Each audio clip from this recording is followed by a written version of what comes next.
Realistic Randy is one of the OG callers into Vikings Vet Line. And now he's one of the biggest Vikings YouTube superstars on earth. His Vikings pain is now your game. This is Realistic Randy Rants with Randy and Declan on Purple Daily and Score North. Realistic Randy Rants on the Purple Daily YouTube channel. Randy, I am once again rocking my Victory Monday shirt. I don't know what a non-Victory Monday looks like this season. And once again, the Minnesota Vikings drag us through the muck a little bit. But my God, that was one of the most entertaining football games I have ever seen. They did it. That's the most craziest I've been going. Even like the miracle was nuts because it was more of the play than it was. It was a good game, don't get me wrong. But the yanking back and forth that happened yesterday against the Buffalo Bills, in terms of an emotional roller coaster, I felt like The Undertaker rising up from the dead numerous times to choke slam my opponent. I would love to hear your opening monologue and your opening take on the Vikings beating the Buffalo Bills inside Buffalo to improve to 8-1 on the season. Well, last week I was on the campaign trail of I want Josh Allen, damn it. I want the Vikings to face the Buffalo Bills at their healthiest with Josh Allen playing. If we think this team is a contender, the Minnesota Vikings, then what's the problem? I want to see some sort of improvement compared to what we saw in week 2 against the Eagles. Similar type of team as far as contenders in the NFL. And the response largely that I got from it, it was a little bit disappointing is, well, you know what? I'd rather the Vikings be 8-1, so bring on Case Keenum. If we play Josh Allen, that's an automatic L. But the way that we had been playing the last few weeks, okay, this team, they can compete. Let's see what they can do against the best of the best. Buffalo, at Buffalo, that's certainly going to do that. That was a championship-level performance. The first half, not so much. 24 points allowed, although the rest of the game, the defense allowed 6 points. And the offense, after the first drive, the Justin Jefferson touchdown, up until about less than 2 minutes left in the third quarter, the offense was dead. Mostly, you can divvy up the blame however you want with play calling, and then especially Kirk Cousins' 2 interceptions. Dalvin Cook, the 81-yard touchdown run, that got them back on. CJ Ham, a touchdown run. But the level of toughness displayed by this team, it was, think of any other Vikings team besides now in that situation, down 3 scores in the third quarter. We lose that game. For me, you have to go back to 2009 for a Vikings team to possibly win that game. The highs, the lows, the emotional tug of war. But this was a great team win. And I'm telling you, man, up until, I want to say, the fourth quarter, the play Eric Kendricks made on Stephon Diggs to force the 4th down, Vikings get the ball back. From that point on, and the final drive in regulation for the Vikings, I stood up. I take notes throughout the game just to make sure, very detailed. Okay, when it's time to do the video, I want to know what happened in this quarter at this time. I'm very meticulous when it comes to that. But at that point in time, Declan Goff, Eric Kendricks to play on Stephon Diggs, I stood up, I threw the notes down. I was lost. I was hollering the rest of the game. It brought back the childhood fandom in me. I was screaming to no degree. And then the catch, we're going to talk about the catch, certainly. And then when it came down to, oh man, turnover on downs, they're at the goal line, it's over. And I was just saying to myself, man, you can't lose this game. You've done too much to climb your way back, and you're going to lose. That's going to be such a letdown. We deserve this win. And boy, I tell you what, that fumble recovery for a touchdown was insane. In fact, this is a beat writer. His name is Ryan O'Halloran. He's a sports writer for the Buffalo News. He tweeted out yesterday, this is how tough the Vikings were. By play or penalty, Vikings converted following plays against the Bills. 3rd and 11, 3rd and 10, 3rd and 12, 4th and 6, 4th and 18, 3rd and 10. What? That sounds like the Chiefs a couple of years ago when they won the Super Bowl. That's the Vikings right now. I'm so proud of this team because this is the new degree that I've been waiting for forever as a Vikings fan. You can have all the talent in the world, but when everything falls apart, you need to be tough. You're going to be in critical situations to where you're just going to have to grit your way to victories in the nastiest of ways. They haven't had that. They would just get punched in the mouth and just fall back years past. This is new. This is different. We're finally seeing it right now, and I think they can compete with anybody in the league. And one more thought. I said that for the Vikings to get a win, two things. You need to force at least 2 turnovers. They got 4. You need to, Stephon Diggs, he's going to go off. Don't let him take you out the game. They didn't. They met those requirements. They won the game, tough environment. They played Josh Allen and still got the win. This team is for real. They are for real. And before I ask you a question about the game, I'm just going to give you a quick little thought that I had, that I felt that win, every Vikings team that I have mostly a conscious memory of, in 98, I was a little too young, so I just don't really have a memory of 98. But I know that obviously the Randy Moss game against the Packers in Lambeau was kind of the turning point of that season, of not just the Randy Moss coming out party, but the Vikings are legit. They just went into Lambeau. They beat a team that hasn't lost at home in years. They beat the Super Bowl champion, like a Super Bowl contender in Brett Favre. This is going to be insane. The 98 Vikings are legit. In 2009, you had a similar play with Greg Lewis, right? When Favre hit Greg Lewis, that you thought, this is not just old QB manager Brett Favre with the Jets. This is old school Brett Favre, and they have Adrian Peterson, and they have a great offense and a great defense. This team is for real, and they went on and had a magical year. 2017, for me, that moment came, as I've told you before, when they beat the Rams, when they beat Sean McVay at home, number 1 offense versus number 1 defense. Mike Zimmer cooked up a game plan, Jared Goff and the number 1 offense, and Sean McVay had no answer for the Vikings defense. The Vikings proved that they were legit contenders in the NFC. I feel like this game against the Bills proves to the world and proves to the NFL that the 2022 Vikings are for real and that they are indeed a Super Bowl contender. In 2019, they went to the divisional round, but it was just kind of riding a little bit of emotions. They got off to a weird start. 2015 was a divisional, also winning team that was really, really solid, but was built mostly on just a valiant defense with the game manager quarterback. It seems like these teams, 2017, 2012, 09, back to 98 as well, all had signature wins, right? They all had signature wins against an opponent that proved on a national spotlight that Minnesota belonged in the Super Bowl contention. And I feel like this win against the Bills puts the Vikings firmly in the Super Bowl contention. Like, are they as good as the Kansas City Chiefs? Maybe not, but are they now in the same tier, in my opinion, as the Chiefs, the Bills, the Eagles, and now the Vikings, the top 4 teams probably in the NFL? Yes, I think they're firmly in the mix as a tier 1 team in the NFL after their win over the Bills. And they're going to win in their own way. You don't even have to be the Bills. You don't have to be the Kansas City Chiefs. You don't have to be the Eagles. You've shown enough. You're 8-1 right now. You've shown plenty enough that you can win games playing Vikings football. And the thing is, I've made this comparison last week as far as, are they kind of similar to the Niners in their heyday, or the New York Giants when they were going into the playoffs as a wild card team, but they had a great defense and they just won games really close? Is that going to be the Vikings formula? I don't know. I think there's more to this team that they're still figuring out, especially on offense. After that first scripted drive, the filling in the middle of the game, you got to figure it out as far as play calling is concerned. But if they can get that together, and if Kirk Cousins can be more consistent after that first drive, this team can be even better than what they've shown so far at 8-1, which is scary for the rest of the league. But worst comes to worst, you can win games in the toughest of ways possible. You've shown that to be 8-1 right now. Yeah, and we'll get into also the Cowboys game later on in the podcast, just kind of previewing that and looking at the situation where the Vikings are actually underdogs at home. But it seems like in general, and again, we'll talk about with the other NFC teams too, that the Vikings they're now in the upper echelon of teams in the NFL, man. I mean, when you win like that, even with them being 7-1 going into the game, there's still questions. And even on today's national spotlight, ESPN, The Ringer, everyone's still kind of not. They're more shocked the Bills lost than they are that the Vikings proved that they won. Screw them. Yeah. Who needs them? Let them talk all that trash. It's the Bills. What's happening to the Bills? Josh Allen, is it over for him? Maybe they got to figure it out. No one ever talks about it. It's been that same way for 22 years. No one ever respects the Vikings. And once I realized that, I stopped giving a damn. So by all means, keep talking about what the Bills did to lose that game. And then Sean McDermott, do they need to? What's going to happen here? Keep sleeping on us. Who cares? Screw them. Was yesterday's win over the Bills, Randy, the greatest Vikings game you've ever seen, just from start to finish and just entertainment value wise? Was in your Vikings fandom, was yesterday's win over the Bills the craziest NFL or maybe Vikings game you've ever seen?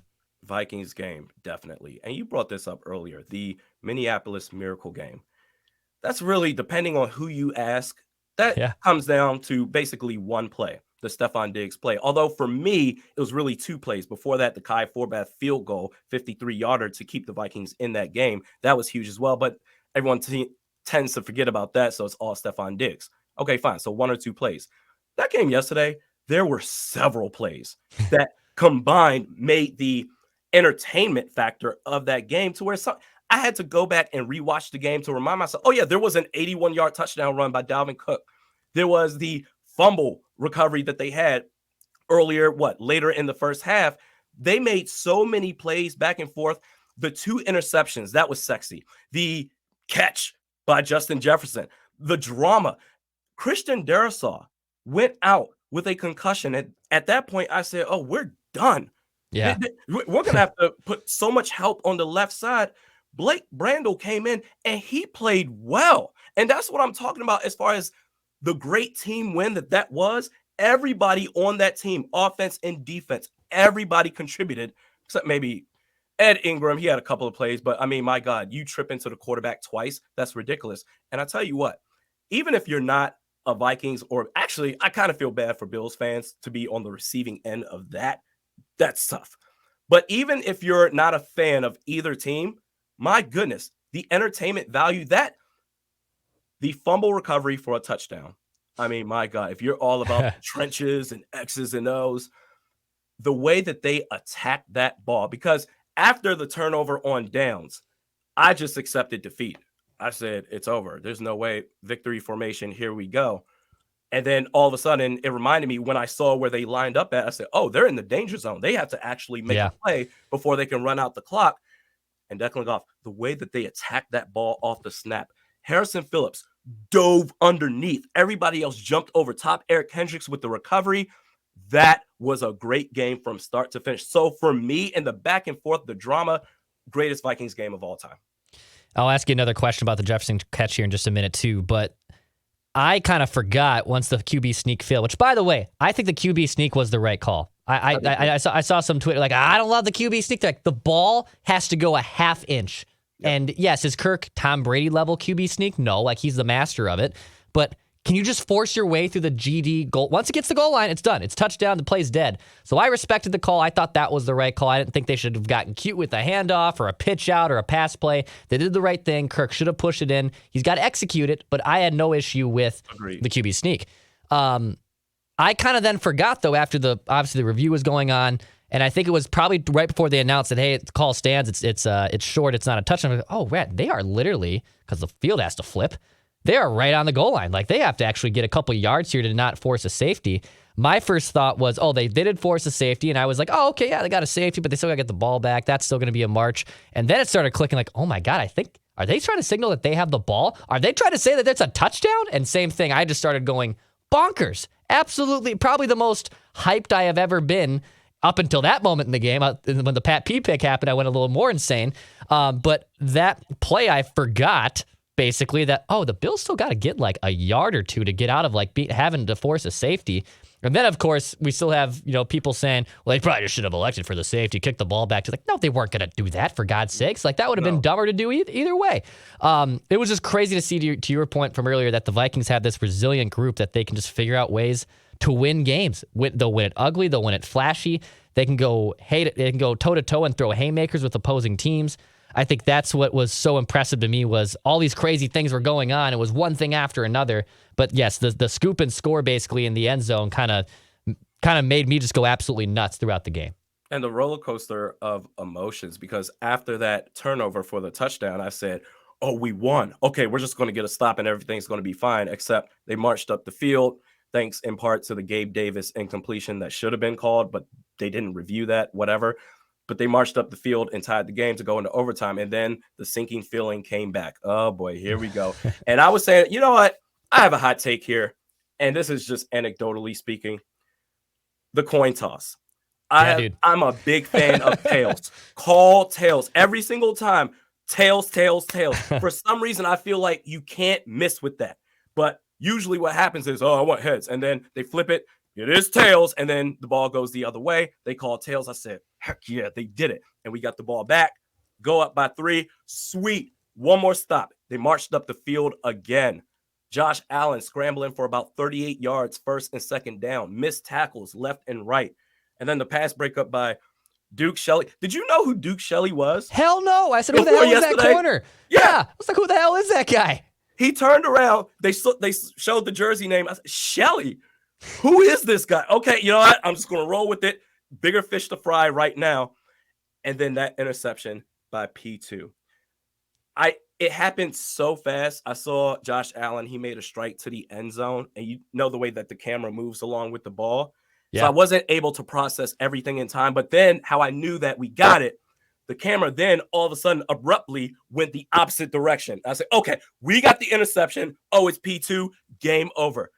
The highs and lows, you can't ask for anything more as an NFL fan. Buffalo Bills fans, that's tough. But anybody else, that's great entertainment.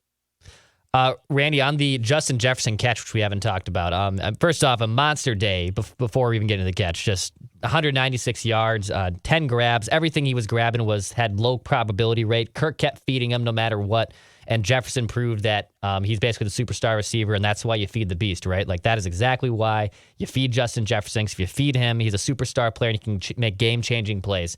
And then obviously then led to what I think is probably the greatest catch of all time. I thought Stephon Diggs' catch, I said, oh, that's the catch of the year right there about 10, 15 plays before. I was like, that is an impressive-ass catch. Like, he just snagged that down one-handed, no biggie. Like, that's probably the front runner so far this season for the catch of the year.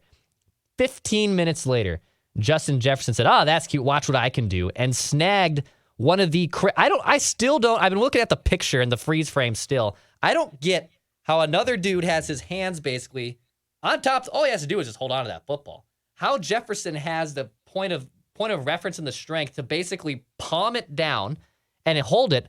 I thought it was still intercepted. I thought, oh, damn it, he threw a pick. Like, that's intercepted. And then I realized with the announcers going crazy and Jefferson and the Vikings sideline going nuts that, no, Justin Jefferson just literally stole the ball out of midair with insane athleticism. I personally think just in terms of that athletic ability, it's the greatest catch I have ever seen, just from the athletic standpoint. Remove the context of, Minneapolis Miracles and Santonio Holmes and David Tyree. Of course, like, that's Super Bowl big-time plays. I'm talking just pure athletic ability. That is the greatest catch I have ever seen. 100%. The greatest catch of all time in the history of the sport. And when you think about the degree of difficulty, when it happened in real time, it happened so fast. I said, clearly that's an incomplete or it's an interception. Either way, the game is over for us. That's another high and low moment right there. I said, oh man, this sucks. But then you saw the Vikings players on the sideline, the way that they reacted, and then the voice pitch of the broadcasters raised up. And I said, oh my God, I can't handle what happened. He caught it. He actually caught that ball. And you're right. Cam Lewis, the defensive back for the Bills, better position to make a play on that ball. He had two hands on it compared to Justin Jefferson's one. And the fact that he was able, Jefferson, to stretch his arm all the way, it was technically an overthrown ball too, if you want to be technical about it, reached his arm all the way back to the highest arc, palmed it, one hand, and somehow had the strength to bring it back down and corral it into his body as he went to the ground. That's the greatest catch of all time. We can talk about other catches we want to compare it to. I can only think of two individual catches. OBJ, the catch. Yeah, of course. Is it better than the OBJ catch to you? I think it is. I do too. Because of the defender draped over him. OBJ, I think both of them belong in their own athletic, insane ability. Like the David Tyree catch, that's fluky, right? He traps the ball on his head. Santonio Holmes, it was more of the toe tap necessarily than it was the reception. Even in the, Falcons and epic Patriots Super Bowl collapse, like Julian Edelman and Julio Jones actually both had insane catches in that game. But I think just in terms of the athletic ability to snag it, and when you look again just at the image of the freeze frame, there's some actually great photographers who got great pictures of it. It makes no sense how that ball is caught. It makes no sense. Like the OBJ one's almost photogenic and it looks superhero-like because it looks really badass because he's falling backwards and he has it. This, I have no general explanation of how he snagged that ball. And it comes again, in my opinion, down to the athleticism that Jefferson has to make that play happen.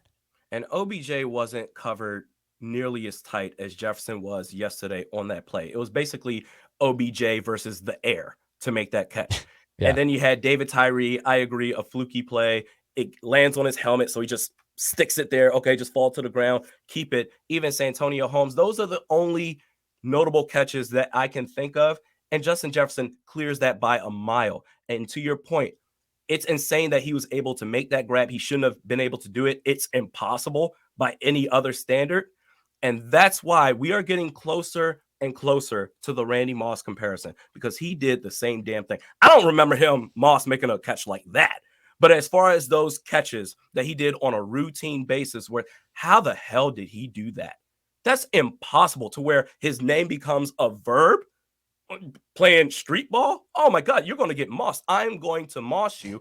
And it, to some degree, reminds me of maybe apples to oranges here, but even Vince Carter. Vince Carter, the way that he would dunk the basketball, not just in dunk contests, because you see wide receivers, they'll make one-handed grabs and warm-ups and do all this stuff, go on Instagram and TikTok. Look at this, bam, okay.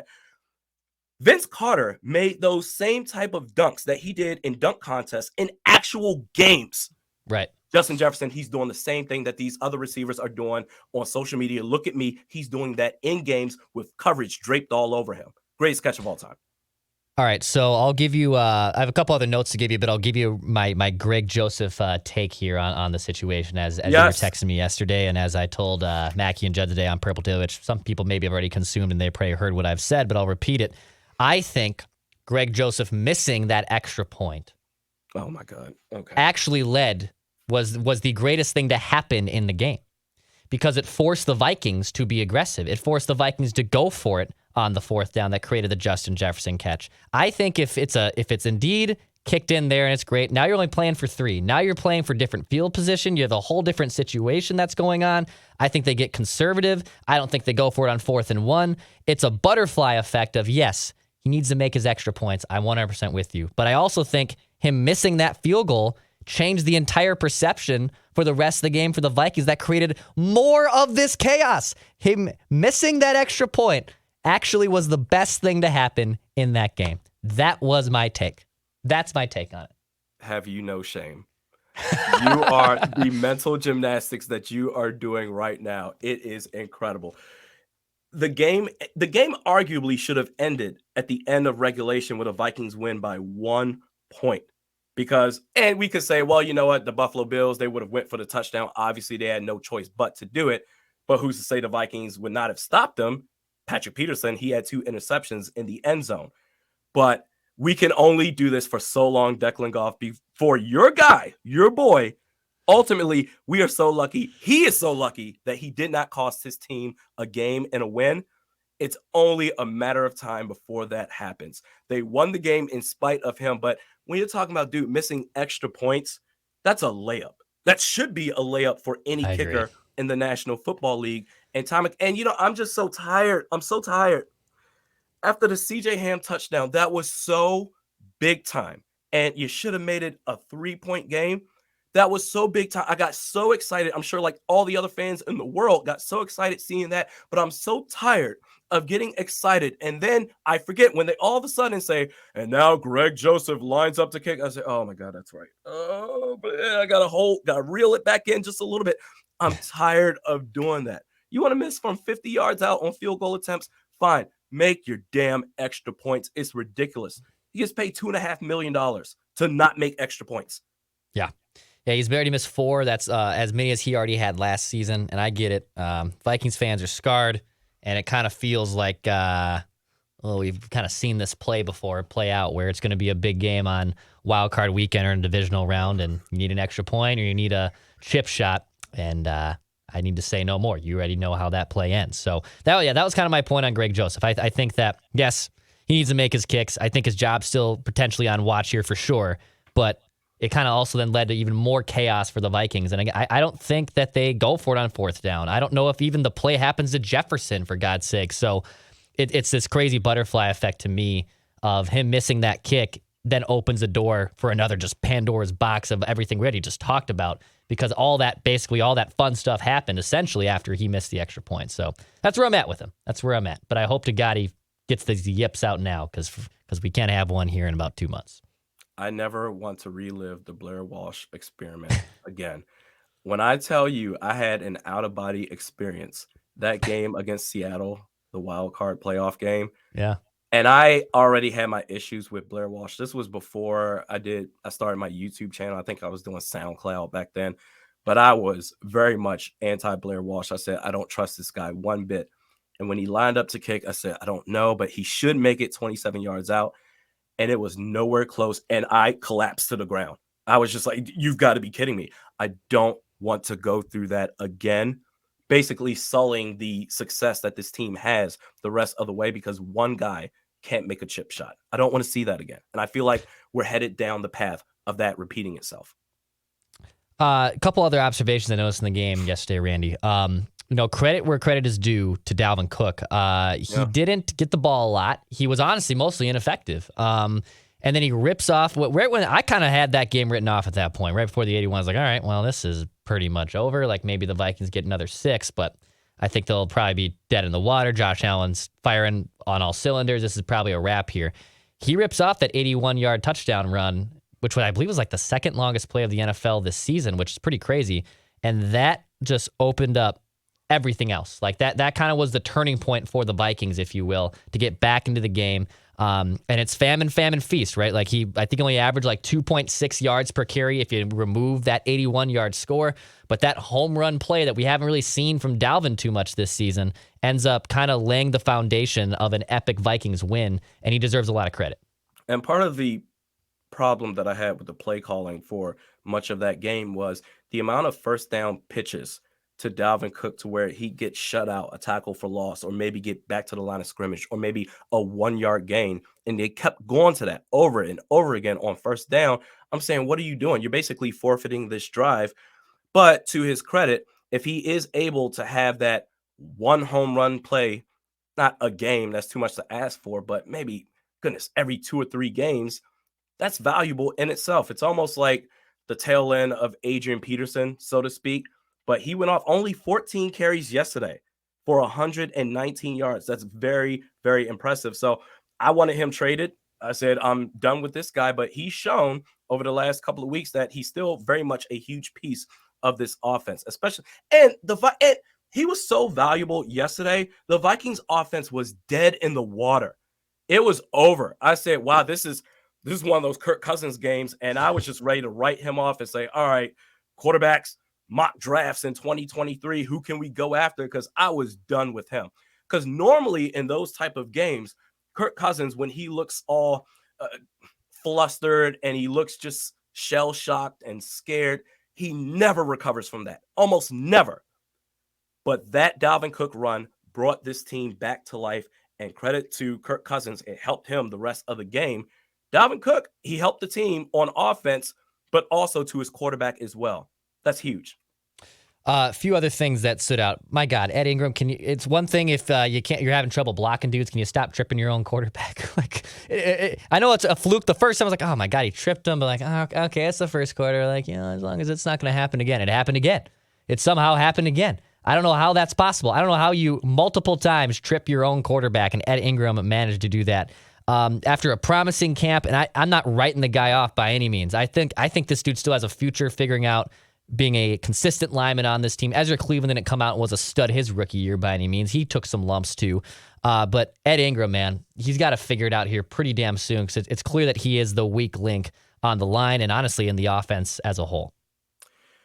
Do you remember, I think this was 2015, to start the season, the Vikings played the San Francisco 49ers at Levi Stadium. Oh, yeah, they got whooped. TJ Clemmings on the offensive line hugged Teddy Bridgewater at least once. He may have done it another time after that for at least 2 times, but it reminded me of that. My God, Ed Ingram. To your point, I don't think the Vikings should just be outright done with him. Give him another shot next year. But right now, he's clearly not ready. He's just not. Chris Reed is still there. At least do a press conference. Talk about it. Can someone in the media ask the coaching staff, Kevin O'Connell, Chris Cooper, offensive line coach, what is happening with Chris Reed? Do you think Ed Ingram deserves to start the rest of the year?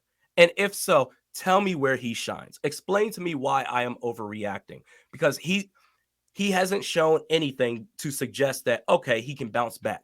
He's getting worse and worse every single game. He went from stud, this is our right guard of the future, to now comparisons to TJ Clemmings. It's not that far off. We've reached critical mass. Something's got to give here. Randy, this weekend the Vikings return home. They're home for the next 4 of their 5 games. I can't believe they went 2-0 out of their bye basically against 2 really tough road teams in Washington and wins in Buffalo. Now they're home for 4 out of 5.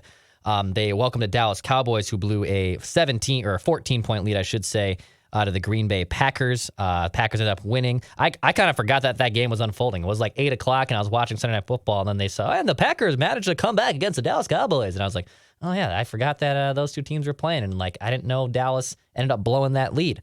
But regardless, Vikings are at home, and they're actually 2-point dogs to the Dallas Cowboys. Cowboys 6-3. Maybe probably a lock to be a playoff team. I shouldn't say a lock, but probably very likely they'll be in the postseason. They'll probably won't be able to catch the Philadelphia Eagles just from a record standpoint, but a team that probably will be in the mix when the wild card weekend opens. Are you surprised that the Vikings are 2-point dogs at home to the Dallas Cowboys? Initially, I'm annoyed at it, but if I take away my fandom and try to look at this objectively, I would say, okay, the odds makers.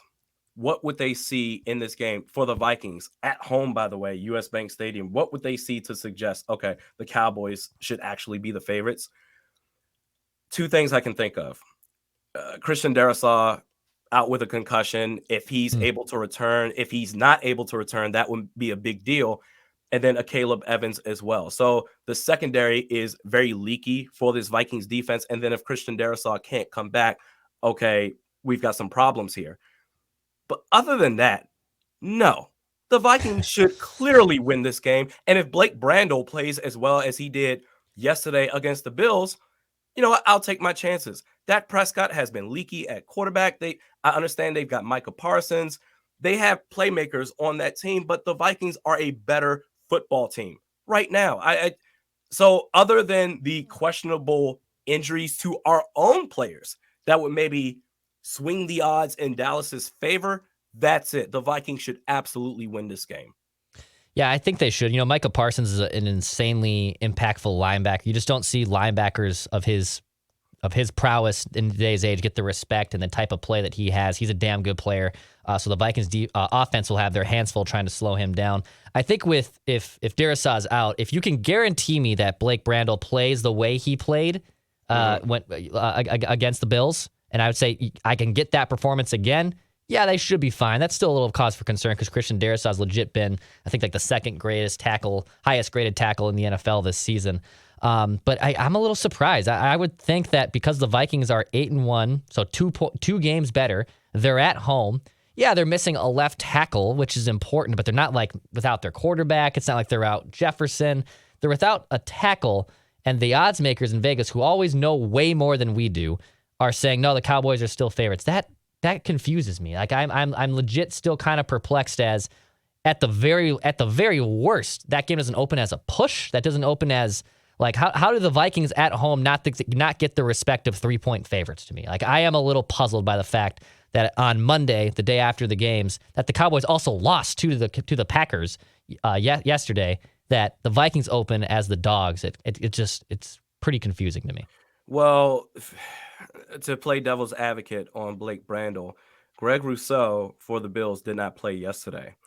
Had he played, and if he had faced Rousseau, maybe things would have been a little bit different. Perhaps not as good of a day for Blake Brandel yesterday. So if they decide to say, hey, Michael Parsons, why even go through the struggle of Brian O'Neill? Go ahead and go to the right end side and take on Blake Brandel. That could wreak so much havoc for this team. It could cause so many problems, and especially with Ed Ingram and his struggles. Think about this. Before the Christian Darrisaw injury, even technically still, that's not the case. Blake Brandel, he played well. All that aside, Ed Ingram has been really the only Ezra Cleveland can kind of go in there the last couple of games. He hasn't looked great. But for the most part, Ed Ingram has been the sole problem on this offensive line. If you're talking about going to then 2 with Blake Brandel, so you have a problem on the left and the right side, and you want to go ahead and move your best linebacker, your best pass rusher, Micah Parsons, over to the right side, right end, to take on Blake Brandel, now you got two problems on the offensive line, and that could cause a lot of problems. So that, yes, we're losing a left tackle, and on the surface, at least back in my 20s, I would say, it's a fat guy, who cares? But no, Christian Darrisaw is an all-pro player, and when he went down, I lost it. I said, okay, we're done for. Blake Brandel played well. This will be a different machine. You didn't face Greg Rousseau yesterday.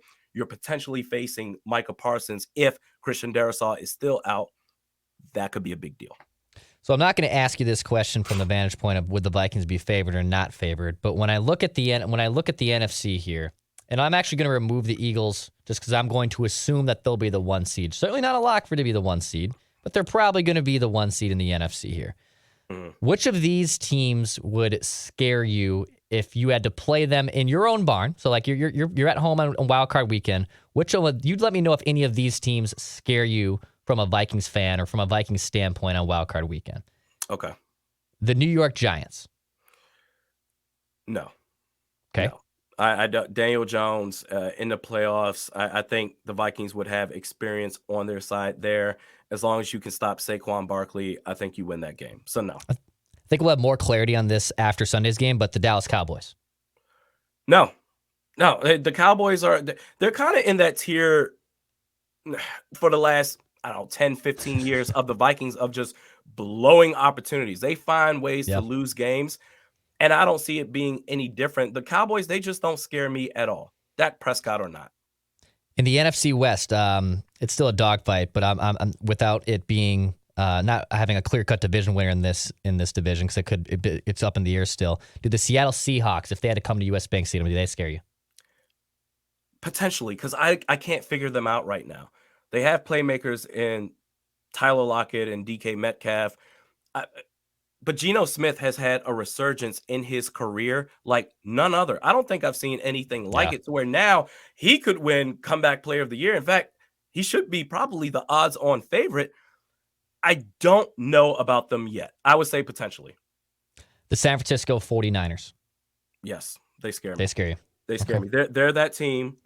They're that team that even as a 6 or a 7 seed, they just have to get into the playoffs. And I tell you what, they are built for playoff football. They are tough. In the regular season, I don't understand what happens. A switch goes off once they go into the playoffs, but they've always been known for a great run game. They have Christian McCaffrey now. They've got Elijah Mitchell. He's back from IR. They've got some nice weapons. Defense, run the ball. Stop Jimmy G. The offensive line is not as good, but they're just one of those teams. Once they get into the playoffs, you got to work for every yard that you get. The Arizona Cardinals. No. Yeah, we would have seen that play out. I agree. Because the West is literally just everyone's dogfighting it. The LA Rams, they're 3-6. I mean, a huge Super Bowl hangover. They're without Kevin O'Connell. I got Matt Stafford playing on one arm. Cooper Kupp might be out for some time. If the Rams got it together, and if they ended up, maybe sneaking in as the 7th seed, which is still a path for them, would they scare you? No, they're a one-trick pony. Cooper Kupp. I agree. Or bust. They don't utilize any other weapons. They don't have a run game worth raising hell about. They've fallen off the face of the earth. So no, I don't fear them at all. All right, in the NFC South, so I think the Bucs will win this division, but in the event that they don't, would the Bucs scare you if they had to come to U.S. Bank Stadium? I can't believe I'm saying this, but no. I don't fear them at all either. They're a team that they're just getting by. I wouldn't even be surprised if they somehow found a way to lose the NFC South division. Atlanta's right there. They might come back and win it from them. Hell, there was that game they played against the Falcons. There was that goodness, it was a sack on Brady, and they called that roughing the passer. And that extended the game, and the Falcons had a chance to come back and win. The Bucs just aren't a good football team, even with Tom Brady. He's not. That magic that he once had is no longer there, kind of similar to Aaron Rodgers. So, no, can't believe I'm saying this, but Tampa, come on down. We'll take you on. I feel like then the rest of the NFC South is in the same vein, like the Falcons, Panthers, Saints. No one in that division. If they had, in fact, if you want it, I don't like to hope for an opponent, but if I could hope for an opponent, and if somehow one of those 3 teams ends up getting the last wild card spot, that'd be the most ideal team for the Vikings to face if you don't want to overlook a team. That South is the worst division. Last one for you, Randy, because this one's still definitely a possibility. The Packers. The Packers at US Bank Stadium. Okay. Come on. You know what? I hope they make it into the playoffs. Come back, crawl your way, and get into the playoffs and get your asses ended. Have your season finished against us. Start and finish. Please, the Start Packers. And finish it. They're a joke. Not worried about them one bit. Aaron Rodgers, if he comes back next year, start Jordan Love. Who cares? They're a joke. I'm so happy that I'm seeing the downfall right now. I hope the Packers come. So in your mind, then, the only teams that would potentially scare you for sure are the Niners. Yes. Maybe Seattle, just because it's unknown. I mean, yeah, they've scored 257 points. That's the most in the NFC. The Seattle Seahawks and Geno Smith have scored the most points in the NFC. Dude, I'm telling you, Geno Smith, before Seattle, before he got this start opportunity, he was a guy who was a bust. He was a guy, he couldn't make plays. And I get the Jets. Before Robert Saleh this year, they've been a dysfunctional organization, but Geno Smith was done. Oh, you're going to play. I guess it's going to be Drew Lock. Oh, Drew Lock lost the battle to Geno Smith. Yeah. Okay, that's going to be worse. I wasn't worried about him one bit. Now he's playing like, my goodness, an MVP candidate. He'll win comeback player of the year, but I don't know who this player is, and that's the problem. All right, man. Well, yeah, I think that's kind of where I'm at too. I think I don't buy as much as the Niners. I think probably what I'm overlooking here is I think that Jimmy G and Shanahan's relationship is just so fractured at this point, and it's so awkward. I mean, they literally benched him for their rookie year, apparent, but like they said, like, you're not the guy here anymore. And he basically said his goodbyes at post-game press conferences when they got eliminated from the playoffs.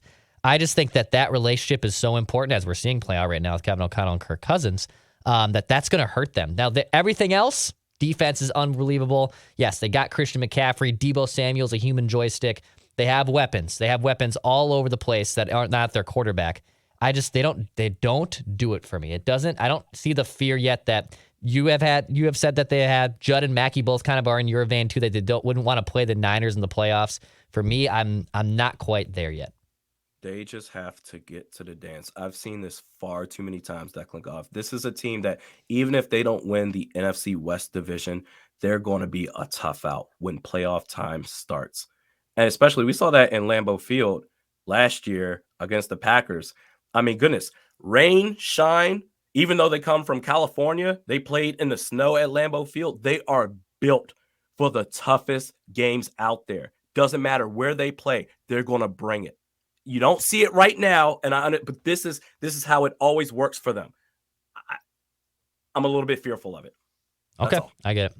All right, my man. Another Victory Monday celebrated here on Realistic Randy Rants. You can subscribe to his YouTube channel for also some great Minnesota Vikings content and entertainment. Of course, you can subscribe right here to Purple Daily Minnesota Vikings entertainment. Shout out to everyone who came on Vikings Vent Line yesterday. We set a personal and a show record for live viewers and consumptions afterwards. So thank you so much for everyone who dabbled into Vikings Vent Line. Go check it out if you have not already. Vikings and Cowboys next Sunday at US Bank Stadium, an afternoon game. And then Realistic Randy and I coming back here on Monday to break things down again. This is going to be fun, man. We got a lot of games coming up. Wait, before you end it, hot take. Who are you taking in this game? Real quick. Oh, I have the Vikings. I got the Vikings winning. I got Vikings winning by 4. I think the Vikings should win this game. But the reason why I may sway the other direction, much like the Minneapolis Miracle, yesterday's win was such a high for this team that I fear that the lull period, there's going to be a come down point, that coaching is going to be the thing that keeps this team afloat. If they win against the Dallas, they should win. But if they do end up winning after a game like yesterday against the Bills, Kevin O'Connell, I mean, my God, he should already, I think X's and O's is already a little bit iffy, but in terms of leadership, the players they want to play for him, he should be a candidate for Coach of the Year. Absolutely. All right, man. We'll be ready to break that down on this YouTube channel next Monday. Again, hit the subscribe button on Purple Daily, hit the subscribe button on Realistic Randy Rants, and we'll be back next Monday. Yes, sir.